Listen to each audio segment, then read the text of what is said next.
ఈరోజు ఇంకొక పక్క పోలవరం, నేను ముందే చెప్పాను, దీన్ని కూడా లైన్లో పెట్టాం. పోయిన సంవత్సరం 5,936 కోట్ల రూపాయలు ఖర్చు ఇచ్చారు. అవన్నీ ఖర్చు పెడుతున్నాం. ఎట్టి పరిస్థితుల్లో 2027 జూన్కు కానీ, కొద్దిగా లేట్ అయితే డిసెంబర్కి కానీ ప్రాజెక్టు పూర్తి చేసి జాతికి అంకితం చేసే బాధ్యత ఈ ఎన్డీఏ ప్రభుత్వం తీసుకుంటామని ఈ సందర్భంగా హామీ ఇస్తున్నా. జరుగుతుంది, జరిపిస్తాం.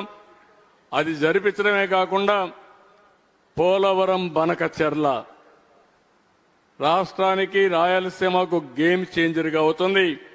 గోదావరిలో నీళ్లున్నాయి. మొన్న కూడా నేను ఒక మాట చెప్పాను, అటు తెలంగాణ వాడుకోవాలంటే వాళ్ళు కూడా వాడుకోవచ్చు, ఆంధ్రప్రదేశ్ మనం వాడుకుంటాం, ఎవరికి ఇబ్బంది లేదు. కాబట్టి వాళ్ళని అదే స్టేట్మెంట్ నేను ఇచ్చాను. ఈ రెండు రాష్ట్రాలు, తెలుగు రాష్ట్రాలు బాగుపడాలంటే గోదావరి నీళ్లు వాడుకునే అవకాశం ఇద్దరికీ ఉంది, ఇద్దరు వాడుకునే అవకాశం ఉంది. 100 సంవత్సరాల చరిత్ర చూస్తే 3,000 టీఎంసీ నీళ్లు సముద్రంలోకి పోతున్నాయి.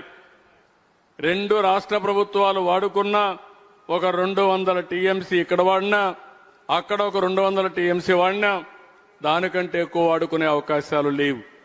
ఆ విషయమే నేను చెప్పాను. దానిపైన వర్కౌట్ చేస్తున్నామని చెప్పి కూడా నేను మీకు తెలియజేస్తున్నా.